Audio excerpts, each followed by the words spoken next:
بسم الله الرحمن الرحيم. Assalamualaikum warahmatullahi wabarakatuh. Bismillahirrahmanirrahim. Alhamdulillah, summa alhamdulillah.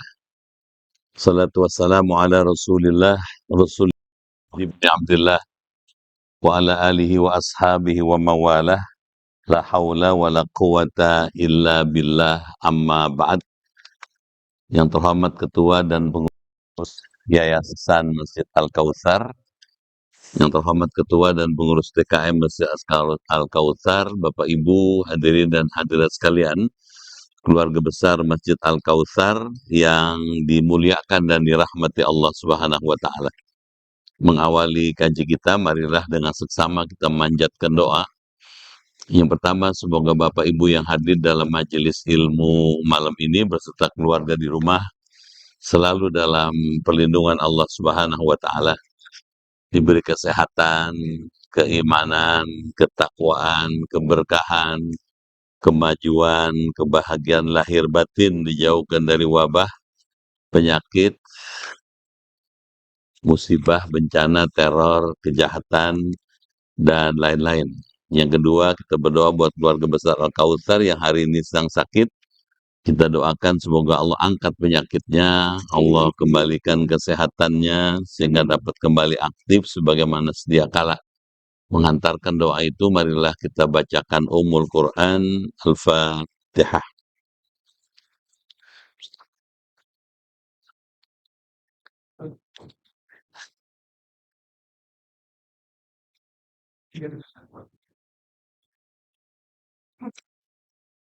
Bismillahirrahmanirrahim. Ya Fattahu ya Alim,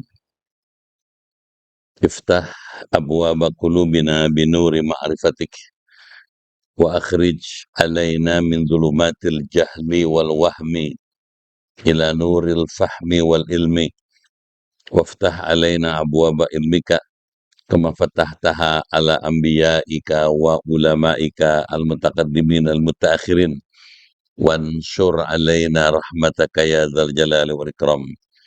Allahumma sallimna wa sallim dinana wa sallim ahlana wa auladana wa dzurriyyatana wa sallim jama'atana wa la siyama jama'ah Masjid Al-Kautsar min afati dunya wal akhirah, wa la taslub waqtan naza' imanana, wa la tusallit alaina man la yakhafuka wa la yarhamuna, warzuqna khairai dunya wal akhirah innaka ala kulli syai'in qadir. Rabbana atina fid dunya hasanah wa fil akhirati hasanah wa qina adzabannar, walhamdulillahi rabbil alamin. Bapak Ibu yang dimuliakan Allah, malam ini kita bersyukur dengan rahmat Allah dapat kembali hadir bermuajahah di masjid yang kita ini. Untuk itu saya ucapkan terima kasih dan penghargaan yang tinggi atas pilihan Bapak dan Ibu hadir ilmu malam ini. Saya doakan semuanya sehat, berkah, selamat, dan bisa husnul khotimah. Malam ini kita akan melanjutkan kaji Jauharatul Tauhid halaman 76. 77 sekarang. Silakan dibaca.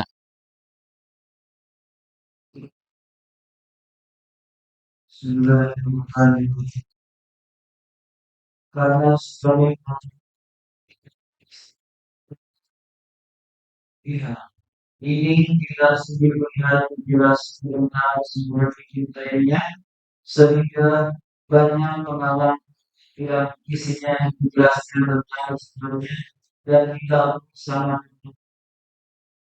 Di situ kita mengetahui tentang kesalahan golongan ahli tasawuf yang sesatnya sesat, yaitu mereka berani tentang hukum yang berlaku dalam syariat karena bertentangan dengan dengan hambatan di bagi penetapan, maka orang setia akan yang bahwa pendapat dari lebih benar ketimbang di kalimat dari sesama manusia, maka itu sudah menjurus kepada kekufuran. dalam sejarah kita, nah, di dalam kasus ketika Ibnu Taimiyah mempraktikkan Mempraktekkan, praktekkan, praktikkan mempraktekkan.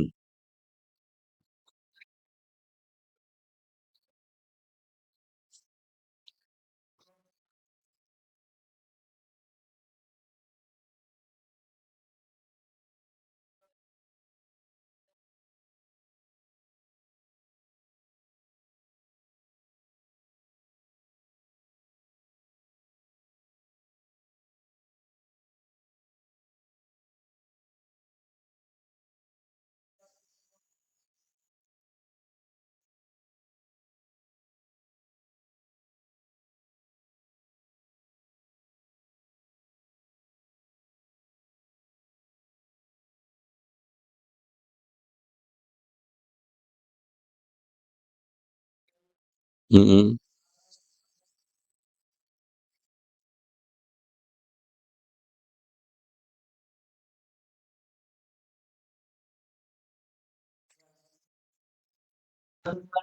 rahmatnya dan perkataannya rahmatnya ke langit dunia, bukan Allah dia, bukan Allah dia turun bentuknya Dan hidup.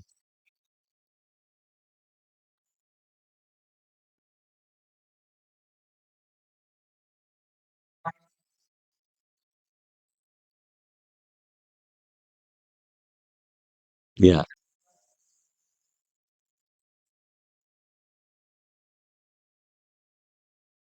muhtaj.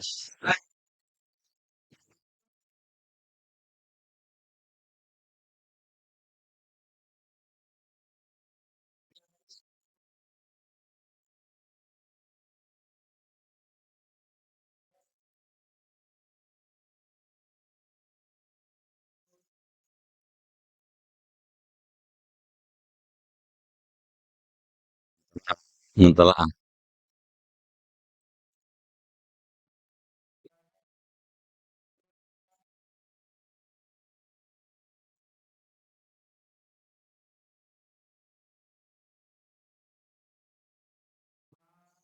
Mengapa? Hina.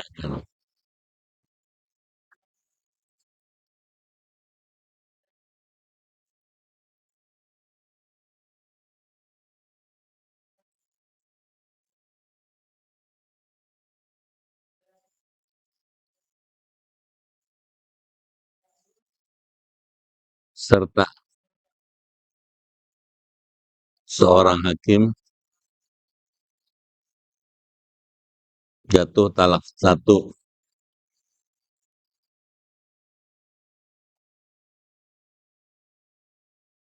ngambil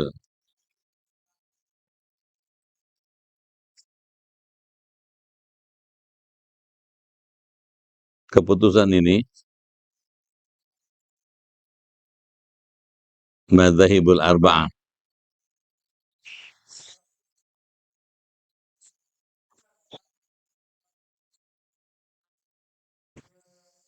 berkewajiban.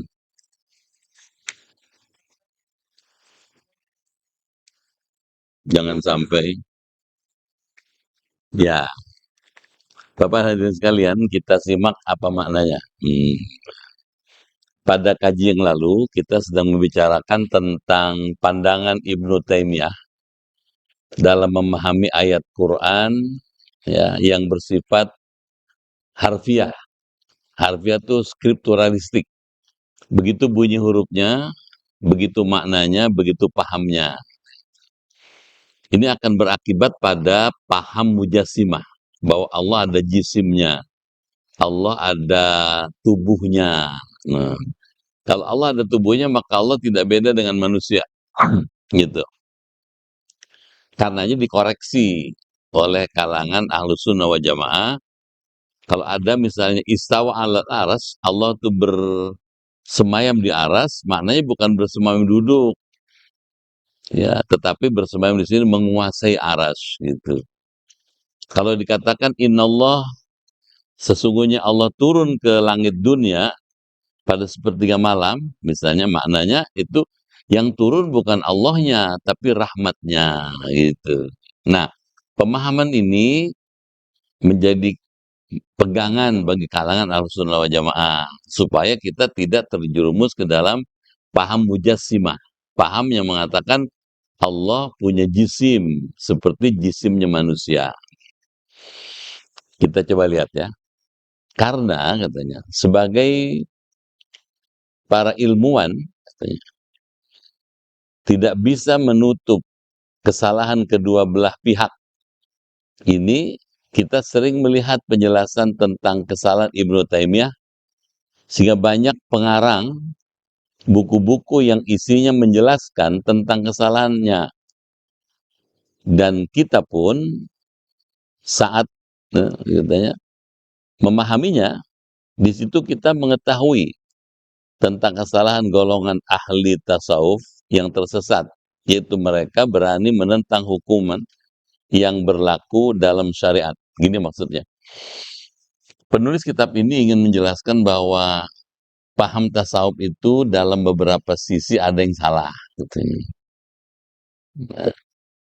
Ya, ia mengatakan bahwa dalam beberapa hal ada yang salah, hanya dilihat dari aspek lahiriah. Ya, bisa tangkap ya? Melihatnya dari aspek lahiriah. Padahal tasawuf tidak hanya melihat dari aspek lahir, tapi aspek batiniahnya. Jadi sebetulnya tidak salah kalau dari sudut pandangan Islam itu.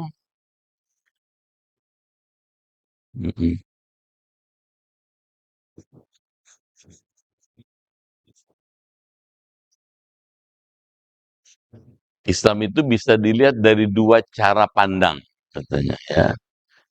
Cara pandang yang pertama melihat Islam dari luar, min jihatil zahiriyah, melihat dari aspek luarnya, aspek luar lahiriah,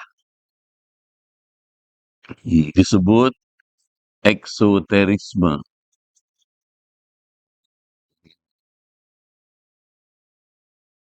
Ya, min jihatil zahiriyah, az-zahiriyah.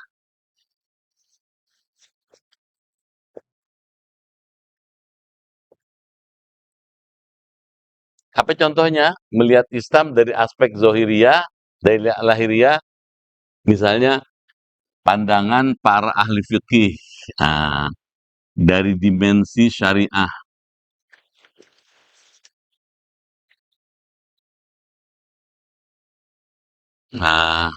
dari pendekatan ilmu fikih.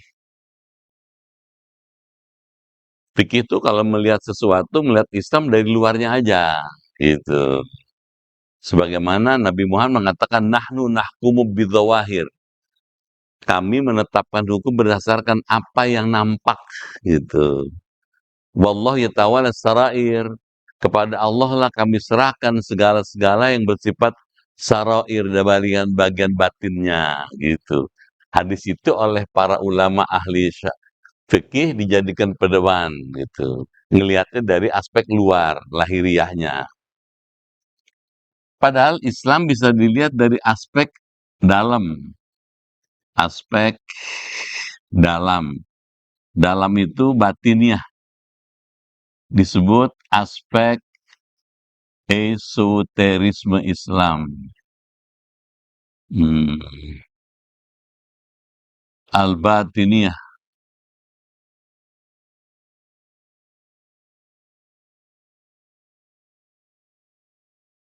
Ah,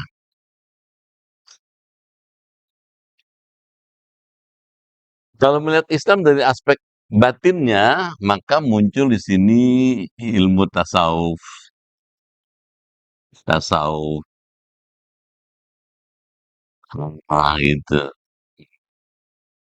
Pendapat yang disampaikan oleh penulis kitab itu melihat tasawuf dari sini. Bisa tangkap nggak tuh?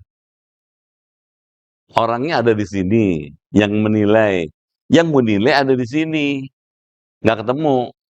Bisa tangkap nggak tuh? menilai ilmu tasawuf yang melihat sesuatu dari aspek batinnya, aspek batiniahnya, dilihat dari aspek lahiriah. Maka kalau ini ngelihat ke sini nggak ketemu nih, gitu. Bisa tangkap nggak tuh? Sehingga dibilanglah dolalah sufiyah, kesesatan orang-orang tasawuf, gitu. Bisa tangkap nggak tuh? Tuh. Karena melihat ini dari bagian luarnya. Karena itu seringkali orang sini menuduh ini sebagai dolalah, sesat. Bisa tangkap nggak? Misalnya nih, Bapak ada di luar Masjid Al-Kautsar. Tuh. Tuh Bapak ngelihatnya bagian luarnya, oh Al-Kautsar cuma segini gitu. Luasnya cuma segini gitu. Padahal kalau masuk ternyata lega. Bisa tangkap nggak tuh? Nah, memandang Al-Kautsar dari luar itu tidak sama dengan kalau kita sudah masuk ke dalam. Ternyata ada bagian dalamnya lebih luas lagi, ada liftnya, ada macam-macamnya gitu. Bisa tangkap nggak? Sehingga tidak bijaksana. Orang yang ada di sini menilai orang sini, gitu. Ya. Kalau saya tetap mengatakan dari sudut tasawuf mereka sudah berada di jalurnya, gitu. Sehingga tidak pantas kalau ini ngatain yang sini. Bisa tangkap nggak? Kita lanjut lagi.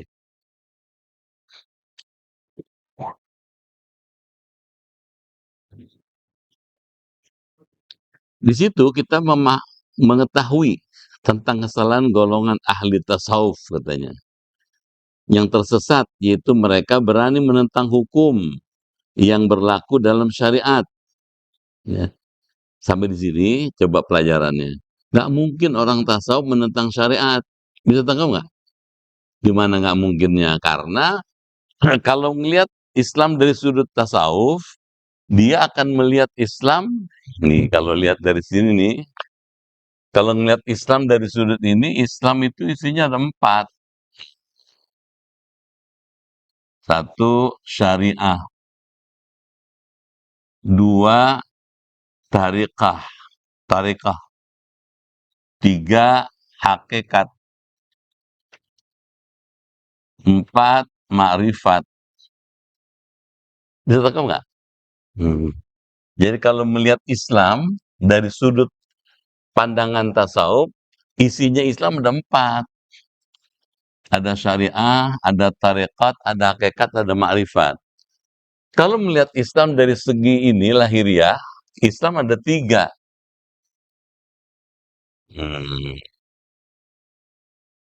Syariah, akidah, akhlak.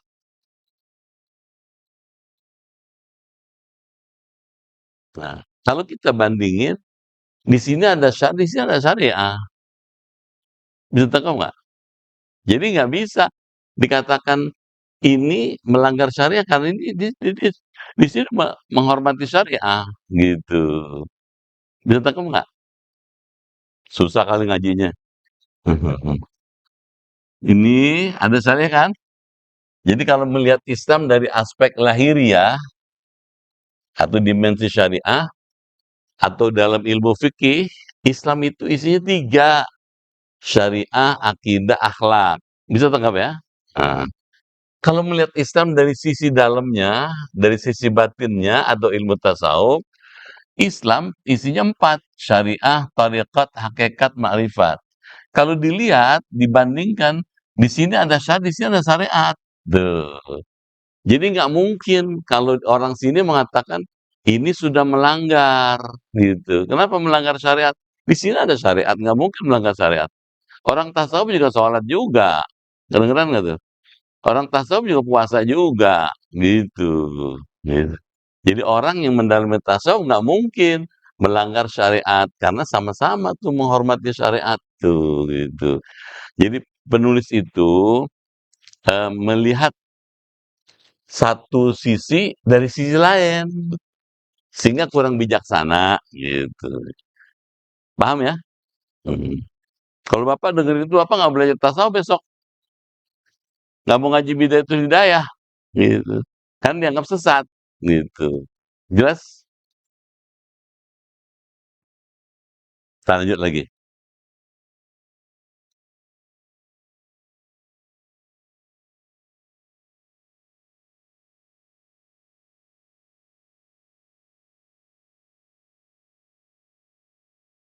Yaitu mereka berani menentang hukum yang berlaku dalam syariat karena bertentangan dengan ilhamnya, gitu, yang dianggap lebih dominan karena langsung diberi pengetahuan oleh Allah.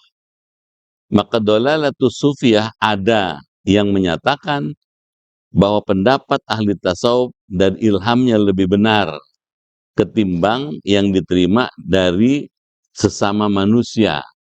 Maka itu sudah menjurus kepada kekufuran. Jadi sudah mulai ngatain gitu, ya. Kenapa? Karena kurang bijaksana. Nih contohnya nih Pak nih. Kalau Bapak, Ibu perhatikan misalnya menentukan tanggal 1 Ramadan. Ada kan? Kalau 1 Ramadan itu biasanya ditentukan berdasarkan sidang isbat. Ya, ya. Ada yang menentukannya berdasarkan hisab, gitu. Tapi ada, kalau Bapak lihat di televisi, ada di media massa, ada menentukannya berdasarkan bukan dari isbat, bukan dari hisab, tapi karena pertimbangan ilham, gitu. Misalnya ada di Padang misalnya, ada yang puasa lebih dulu, ada nggak? Diem aja. Lebih dulu puasa misalnya. Di Makassar yang puasa lebih dulu, gitu. Nah, bagaimana menghadapi perbedaan ini? Kan begitu mestinya. Yang bagus bukan saling ngatain, bukan saling mencela, tapi menghormati. Silakan yang puasa lebih dulu, lebarannya duluan. Bisa tangkap nggak tuh? Yang puasa belakangan ya belakangan, lebarannya belakangan. Itu aja, biarin aja masing-masing, gitu mestinya. Ini sudah mengatakan tasawuf sudah kufur. Di sini udah mulai nggak bagus, gitu. Kedengeran ya? Yang mesti dibangun adalah at-tasamuh bainal muslimin. Kesediaan untuk saling menghormati pandangan orang-orang muslim. Meskipun berbeda, gitu. Misalnya, sidang isbat menentukan bahwa berdasarkan isbat puasa jatuh hari Kamis, misalnya gitu. Tapi berdasarkan hisab jatuhnya Rebo, misalnya gitu ya. Tapi berdasarkan ilham Selasa. Bisa tangkap? Nah, lalu gimana menghadapi tiga perbedaan ini, gitu. Yang mesti dibangun adalah kesadaran, kemauan untuk saling menghormati.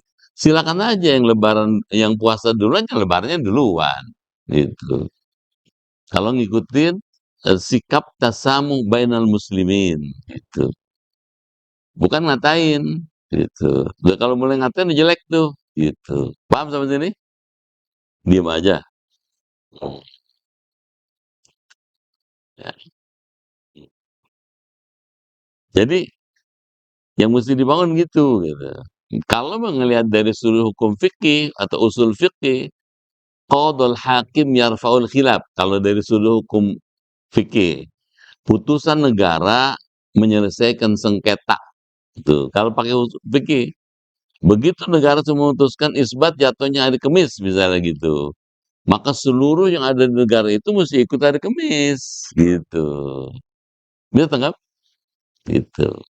Persoalannya tidak semua orang mendasarkan hasil ilmu usul fikih itu, gitu. Tapi menurut ada yang berdasarkan ilham, berdasarkan ini. Lalu mesti dibangun apa?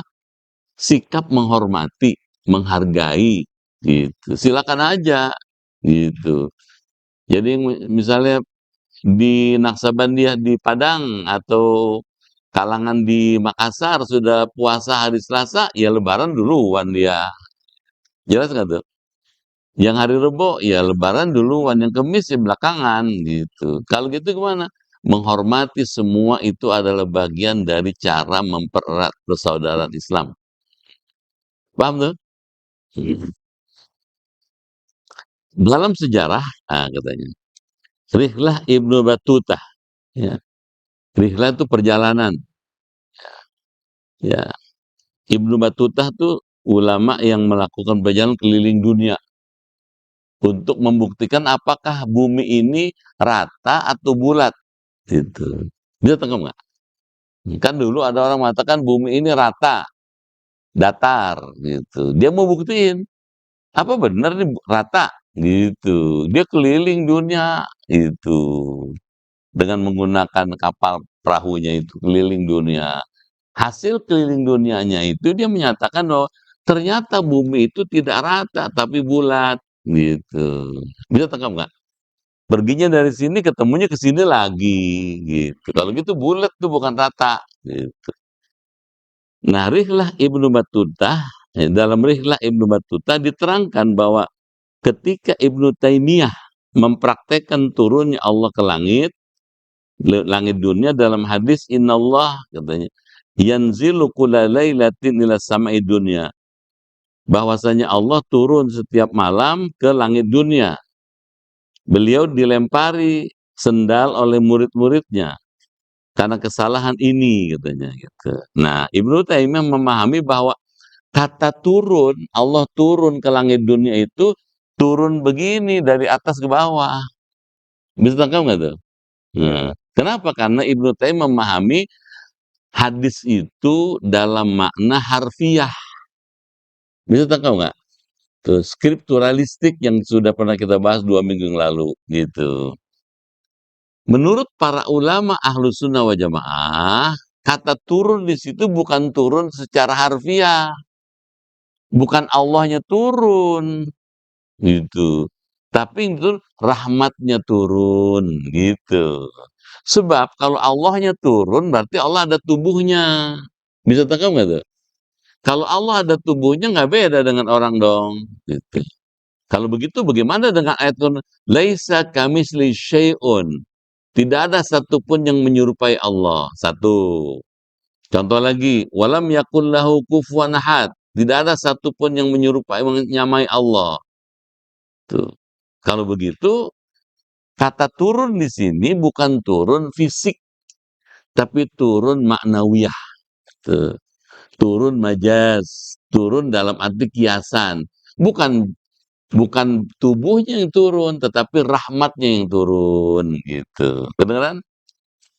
Jadi kembali nih, seperti pengajian 2 minggu lalu, ya paham skripturalistik itu lebih menjurus kepada paham yang tidak tepat. Ini skripturalistik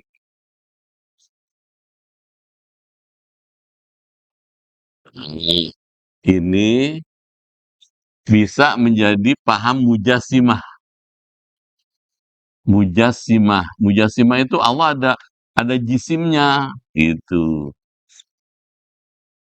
Allah ada jasmaninya, gitu. Turun ke langit dunia.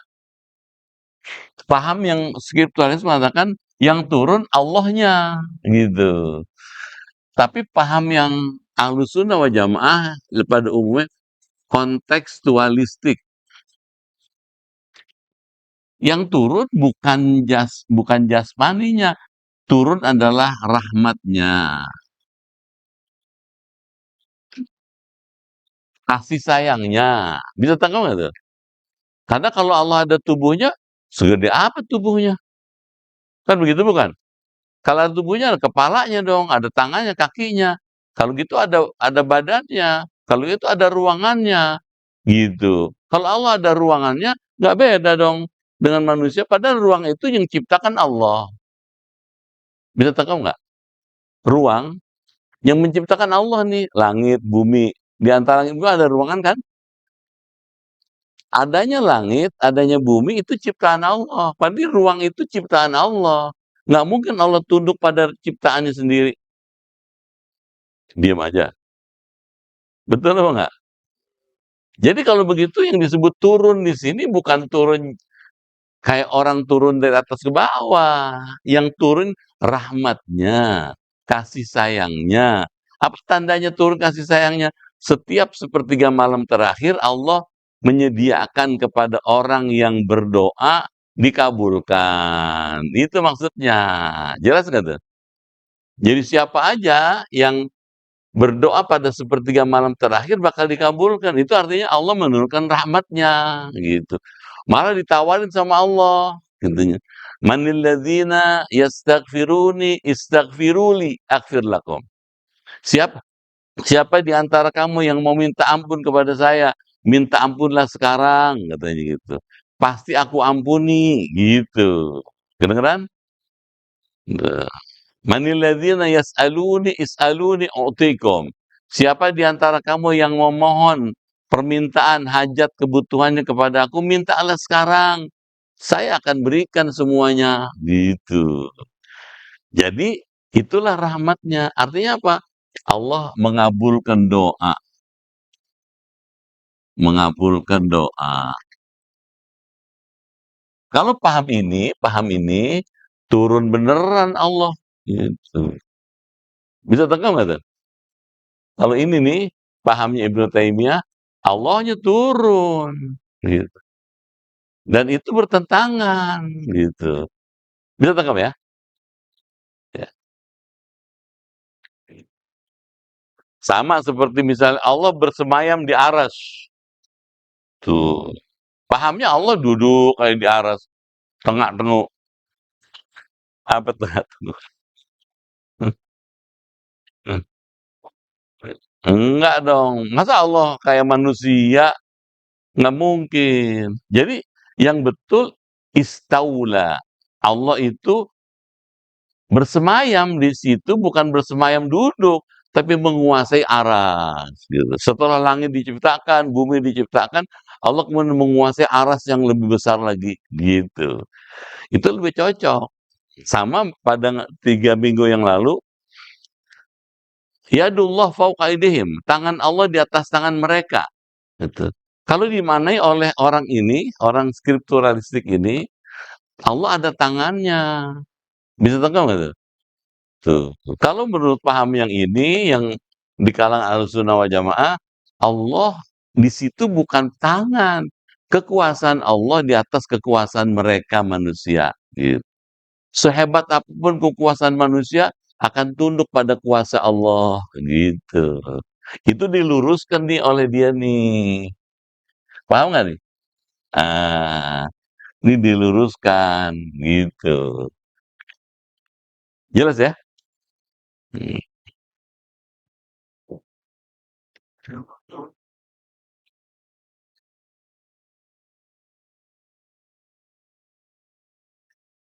Kita katanya sebagai golongan ahli sunnah wal jamaah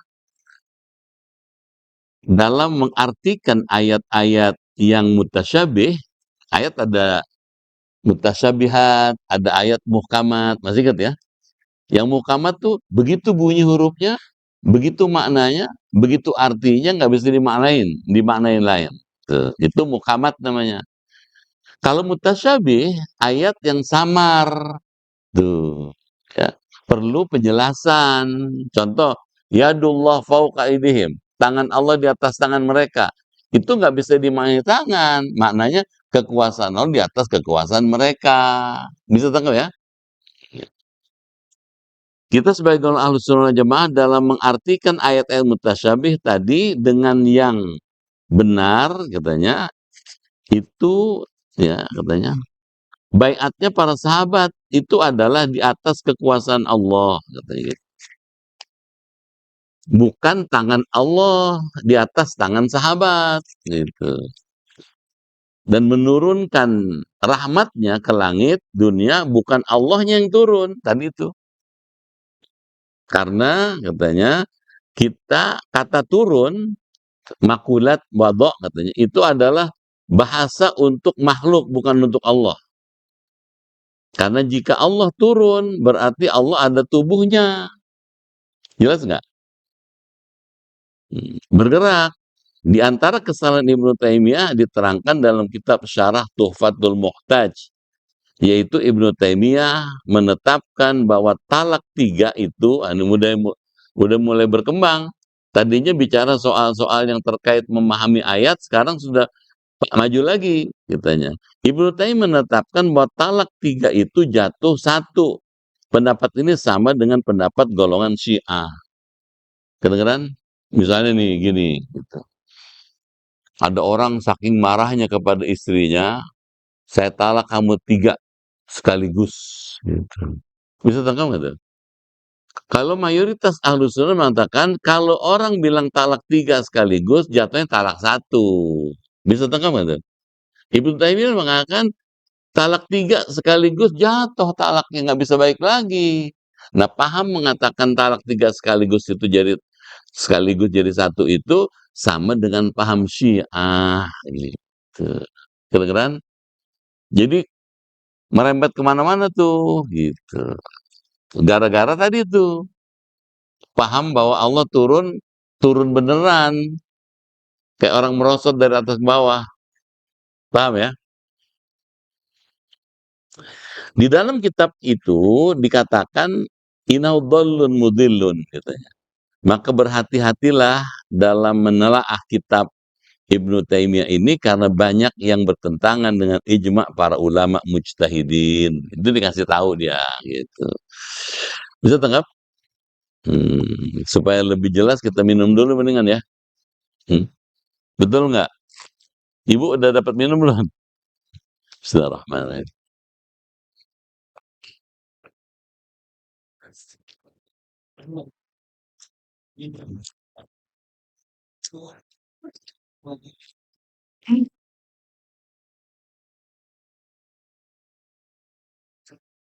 Lanjut lagi. Mengapa di sini katanya? Saya bukan ingin menghinakan, tapi ingin memperlihatkan kesesatan agar masyarakat tidak tersesat. Dan ini wajib hukumnya karena saya mendengar penceramah di tayangan televisi TV yang mengharamkan mentakwil.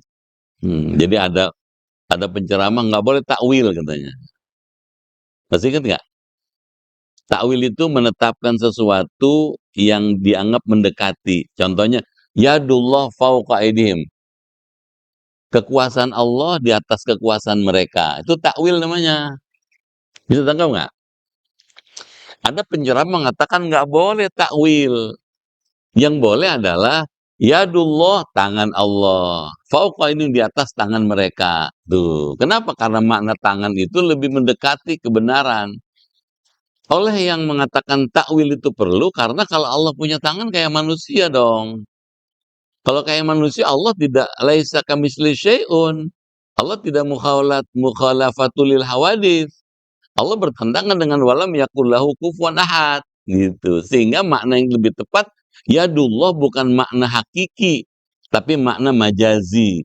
Kekuasaan Allah di atas kekuasaan mereka. Bisa tangkap nggak tuh? Jadi ada penceramah di televisi mengatakan haram takwil gitu. Serta ada seorang hakim yang menetapkan hanya jatuh talak 1 bagi orang yang menjatuhkan talak 3. Mungkin karena mengambil keterangan dari kitab fikih Fiqh Sunnah, pendapat Ibnu Taimiyah. Maka keputusan ini adalah bertentangan dengan pendapat Madzhabul Arba'ah. Ini suatu kesalahan yang besar, maka kami di sini merasa berkewajiban untuk menjelaskannya, jangan sampai ada tersesat katanya. Berhati-hatilah. Nah, gitu. Sampai di situ. Kesimpulannya apa? Terhadap ayat mutasyabih,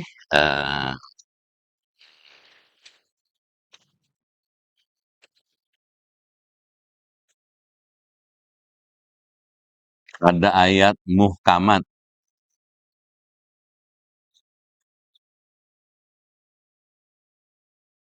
Ada ayat mutasyabihat.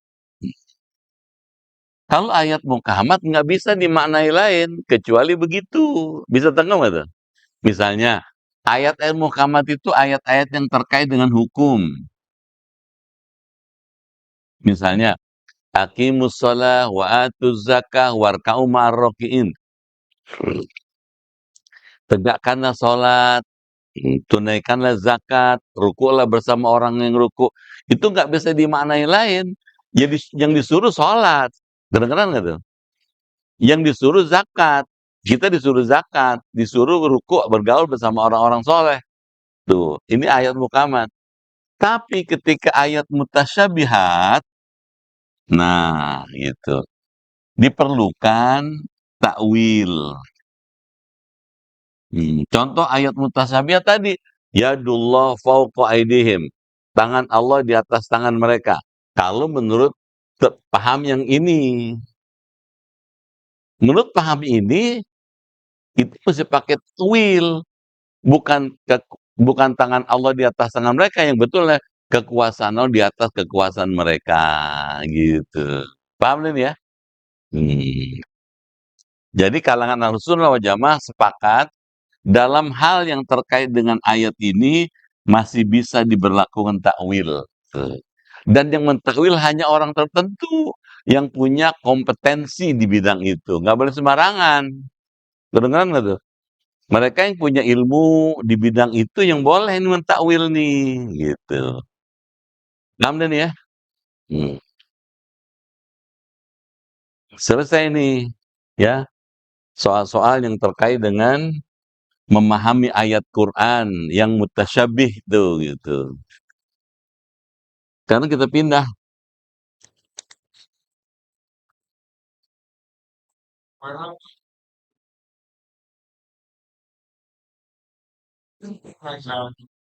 Nah, Ibnu Taimiyah memahaminya nahnu nazzalna dzikra, nahnu nazzalna dzikra wa inna lahu lahafizun. Sesungguhnya kami menurunkan Quran.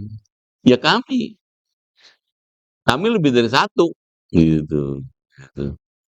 Nah, nahnu nazzalna dzikra wa inna lahu lahafizun. Sesungguhnya kami pula yang memelihara Quran itu sampai kiamat. Kami itu ya maknanya jamak, gitu.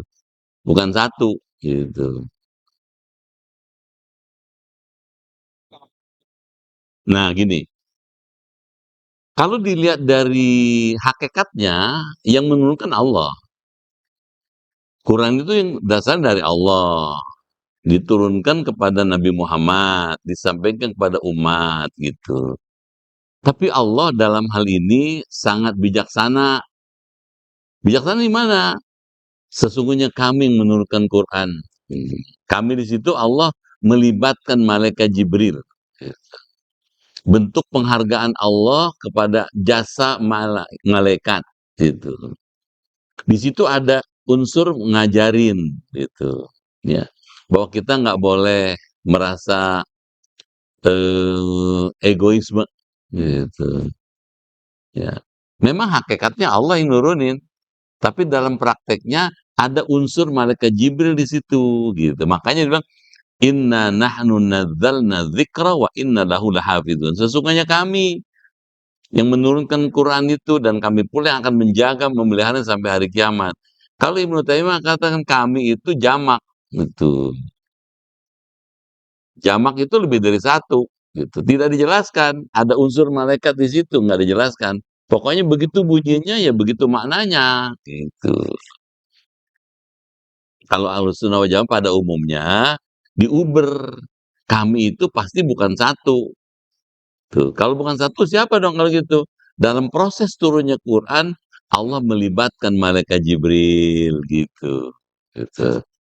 Meskipun hakikatnya Allah yang menurunkan, tapi Allah menghormati, memberikan penghargaan kepada malaikat Jibril bahwa ada jasanya Jibril di situ. Gitu. Pertanyaan kenapa nggak langsung aja? Allah langsung pada Nabi Muhammad, gitu. Ya. Itulah cara Allah untuk mendidik manusia bahwa untuk bisa sampai kepada pemahaman yang jelas dibutuhkan perantara. Itulah malaikat Jibril. Kadang-kadang Jibril berbentuk seperti manusia. Kadang-kadang Jibril berbentuk wujud aslinya sebagai malaikat, gitu.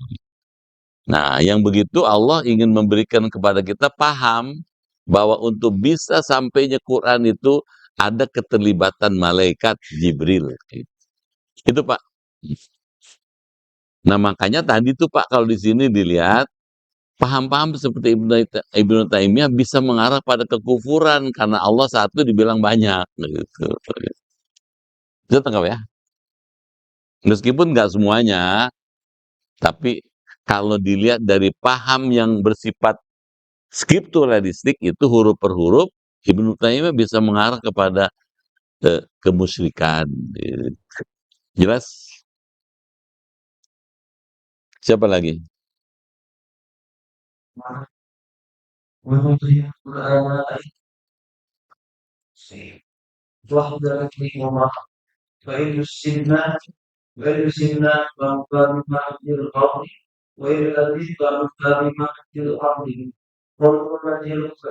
Setelah kita mengetahui bahwa sesungguhnya Allah bersifat dengan sifat kamal, sedangkan kami benar-benar mulia. Kalau manusia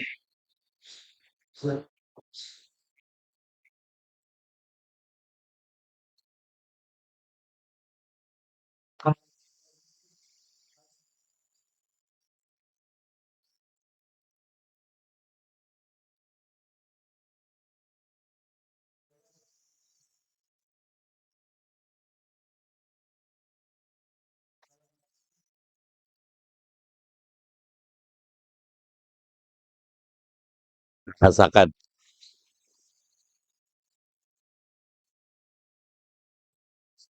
kata Al-Quran yaitu yang diturunkan dari bumi Menafsili, mentafsili.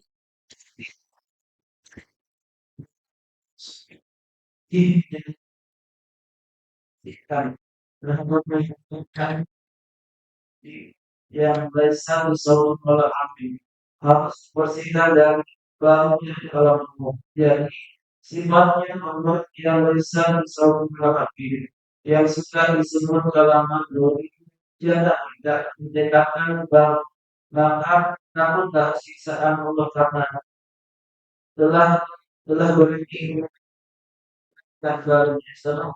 Oh, bahkan dalam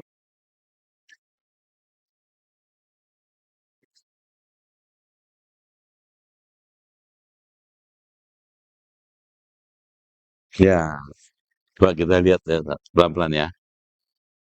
Wa nazzihil Qur'an katanya. Dan bersihkanlah Quran, kata Syekh Ibrahim Al-Laqani. Apa maksudnya bersihkan Quran? Ay kalamahu, yakni kalamnya Allah. Nah, Al-Khatim katanya. Ya. Al-Qadim, Al-Qaim bidzatihi ta'ala. Yang tegak dengan zatnya Allah Ta'ala. Anil hudusi, dari menyatakan baru. Jadi nggak boleh kita mengatakan Quran itu baru. Kedengaran nggak? Gimana baru? Kalau baru, maka Allah juga baru dong.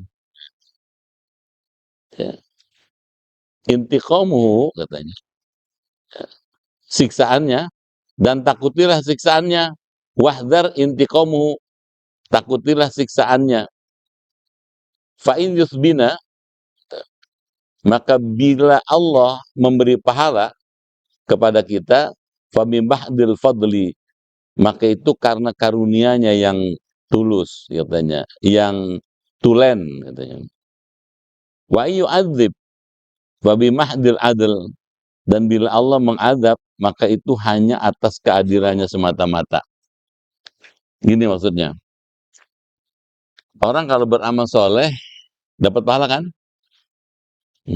Kalau Allah ngasih pahala kepada orang yang beramal soleh, itu karena karunia Allah. Bisa tangkap nggak? Allah memberi karunia. Allah memberikan penghargaan. Karena dia sudah melakukan perbuatan yang menyelamatkan, menguntungkan, yang bermanfaat buat dia dan masyarakat banyak. Kalau ada orang diazab oleh Allah, itu karena Allah menunjukkan keadilannya. Bisa tangkap nggak? Misalnya ada orang kufur, orang jahat.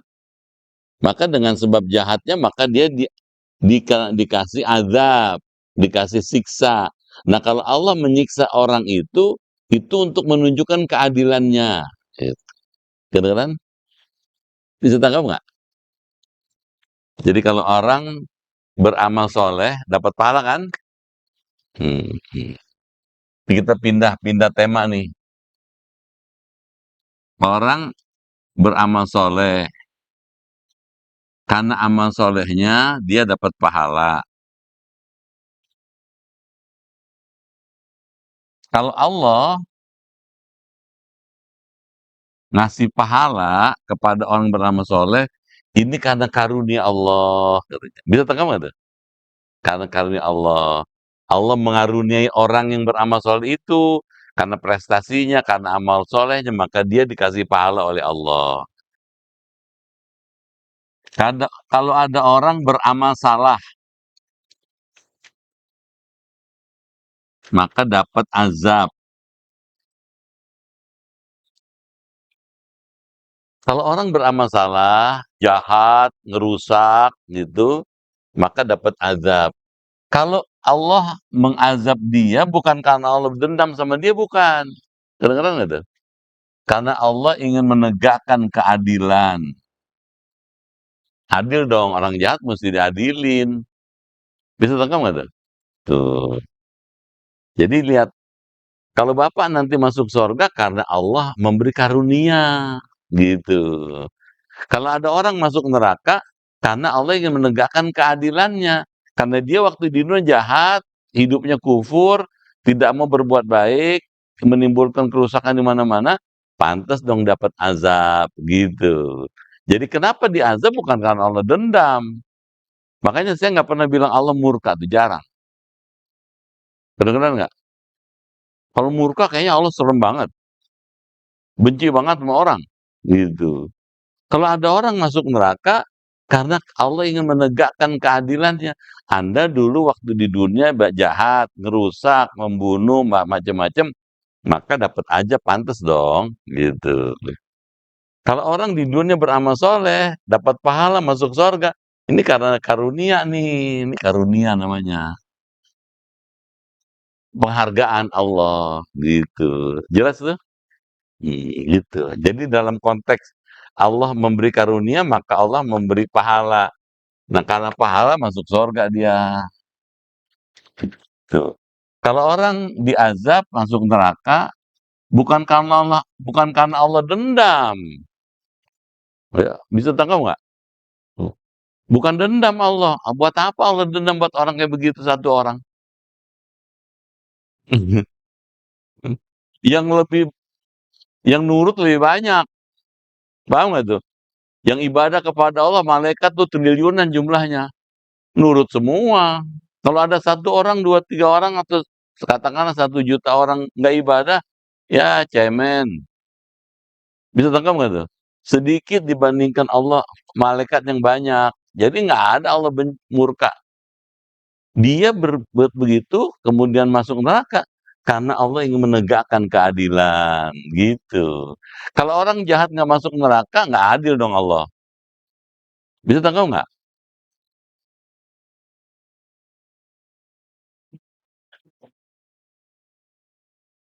Ya, qauluhu katanya.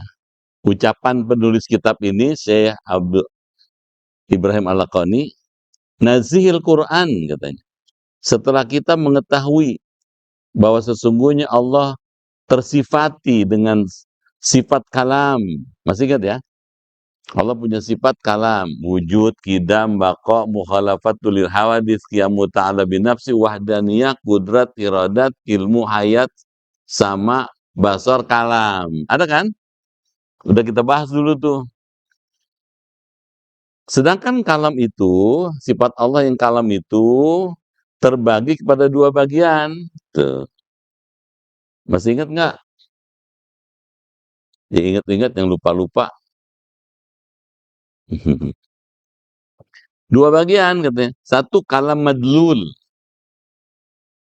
yaitu kalamun nafs fil azali, atau sifat qadimah, sifat yang sudah ada sejak dulu katanya.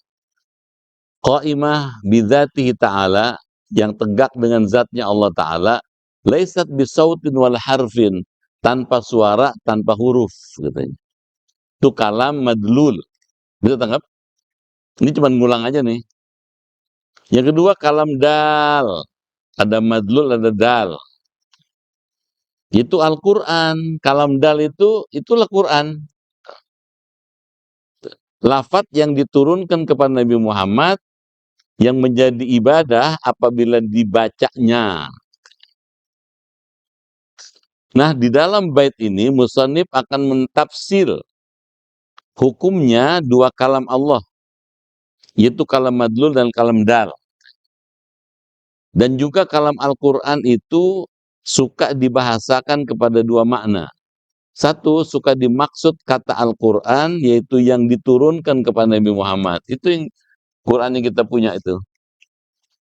Maka di dalam bait ini akan mentafsili katanya terhadap hukumnya.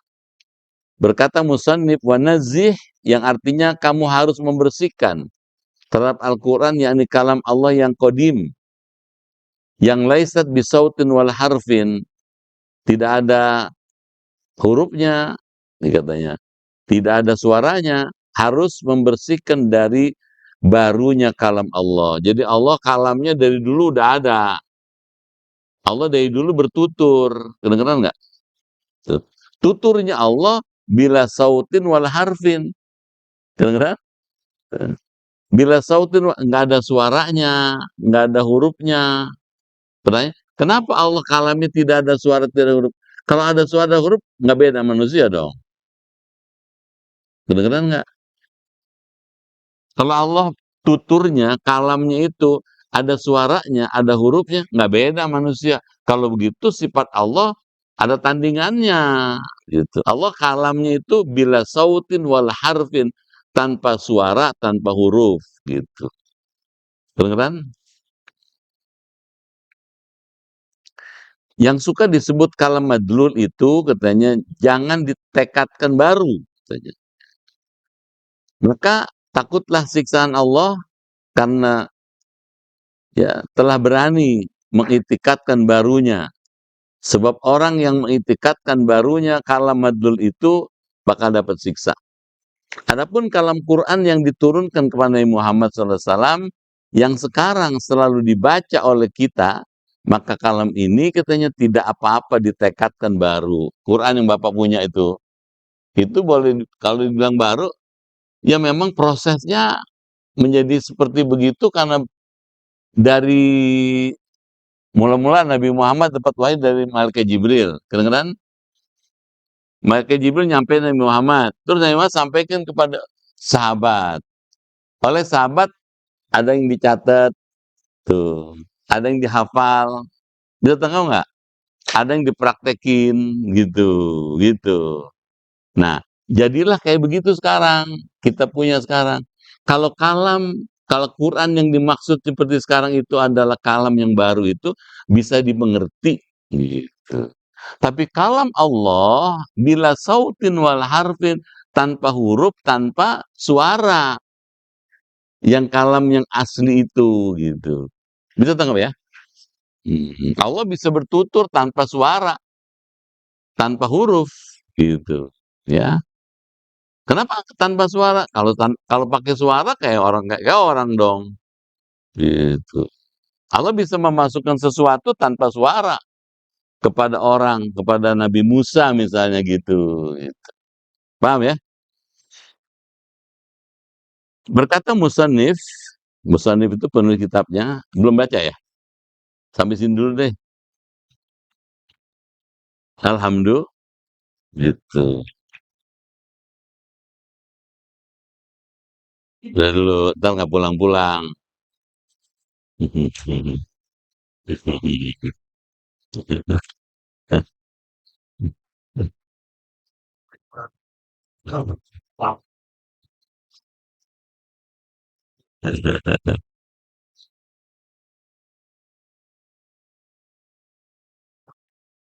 Jadi kalam Allah itu kodim. Bisa tangkap nggak? Kodim itu udah ada dari dulunya, gitu. Dari zaman dulu udah ada Allah punya sifat kalam itu, gitu. Nah, kalam Allah yang qadim itu bila sautin wala harfin, gitu, tanpa suara, tanpa huruf. Kenapa tanpa suara, tanpa huruf? Karena kalau ada suaranya, ada hurufnya kayak manusia. Bisa tangkap nggak tuh? Tuh, jadi nggak pasti nggak sama, gitu. Adapun kalam dal seperti Quran yang Bapak lihat sekarang, gitu. Quran yang Bapak lihat sekarang, kalau dikatakan baru bisa diterima pahamnya. Kenapa? Karena tadinya dari Allah kepada Nabi Muhammad melalui malaikat Jibril. Bisa tangkap nggak? Disampaikan kepada sahabat. Waktu disampaikan ada yang nyatet, tuh, gitu kan? Ada yang menghafal, tuh. Ada yang mempraktekannya, gitu. Setelah dikumpulkan catatan-catatan itu, jadilah kitab suci Al-Quran yang kita punya jadi sebendel gini, gitu. Kalau ini dikatakan baru karena memang prosesnya baru. Tapi aslinya bila sautin wala harfin. Tanpa suara, tanpa huruf, gitu. Paham itu ya? Nggak boleh dikatakan kalamnya Allah itu baru, tapi kalam Allah adalah qadim, gitu. Paham ini? Hmm. Jadi mesti lebih hati-hati.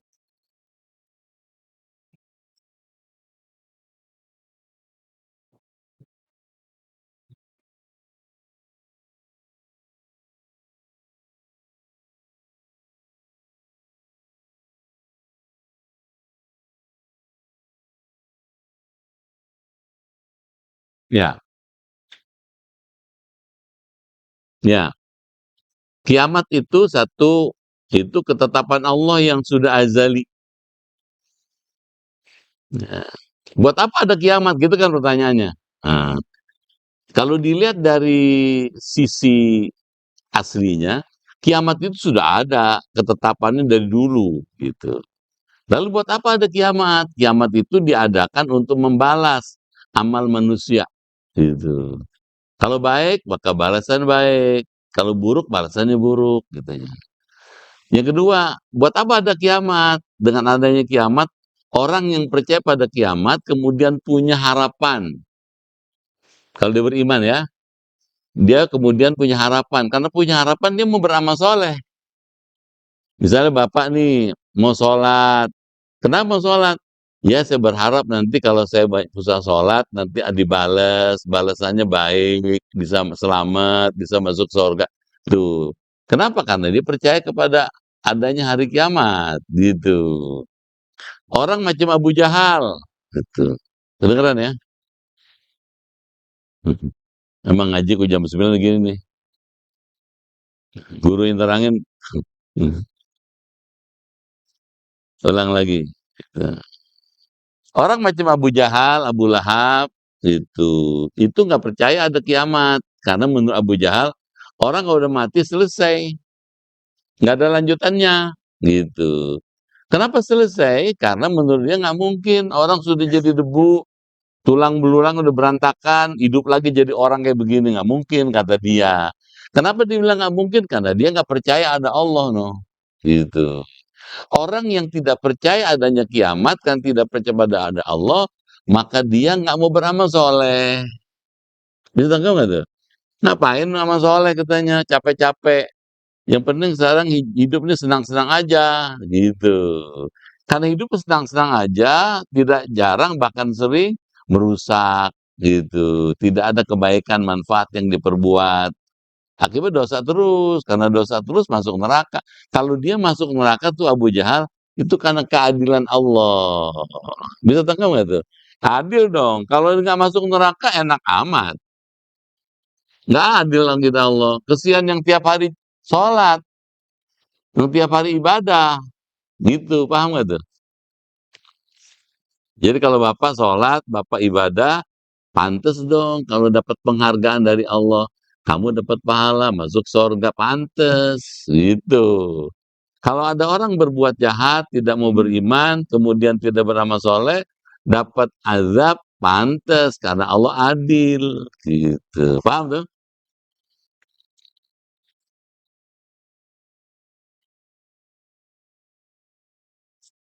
Kan ada, ini kan muncul dari pertanyaan, apakah Allah wajib memberi pahala kalau ada orang berbuat baik? Gitu. Jawabannya bukan wajib memberi pahala. Allah itu memberi pahala kepada orang sebagai bentuk apresiasi, penghargaan, karunia Allah.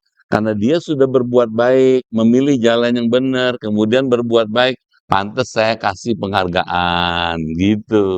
Bisa tangkap nggak tuh? Gitu, ya. Apakah Allah wajib mengazab manusia? Nggak ada kata wajib di situ, gitu ya. Yang harus ditegakkan keadilan. Kalau orang jahat, adil dong kalau dia dapat hukuman. Bisa tangkap? Alhamdulillah. Ya ngaji-ngaji gini kan lama-lama yang ngerti dah. Dikit-dikit lama-lama ngerti. Nanti Allah kasih hidayah. Sama kayak misalnya ada orang bilang, saya katanya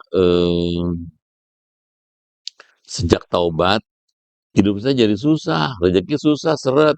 Gitu. Apa saya berhenti aja sholatnya, supaya saya kayak dulu, duitnya gampang dapatnya. Gitu kata dia. Saya bilang, saudara dicintai Allah. Dengan saudara bertobat pada Allah, saudara memilih jalan yang benar.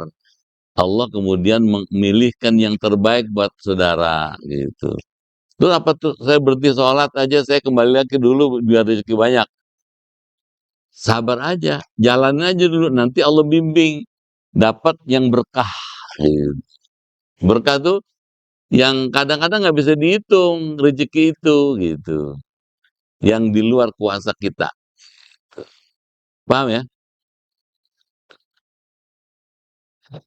Kita sudah dulu ya. Al-Fatihah.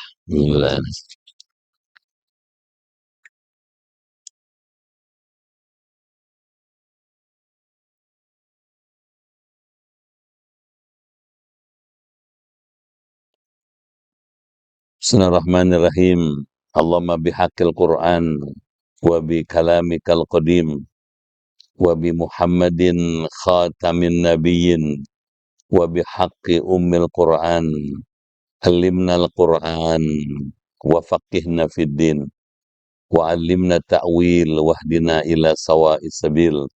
Allahumma inna nas'aluka imanan kamilan wa yaqinan sadiqan wa rizqan wasi'an wa qalban khashi'an wa lisanan dzakiran wa badanan sabiran wal afwa indal hisab wa najata minan nar. Allahumma khtim lana bi husnil khatimah wa la takhtim alaina bisu'il khatimah. Rabbana atina fid dunya hasanah wa fil akhirati hasanah wa qina adzabannar. Walhamdulillahi rabbil alamin. Sekian, lebih kurang mohon maaf, terima kasih. Sampai jumpa lagi. Assalamualaikum warahmatullahi wabarakatuh.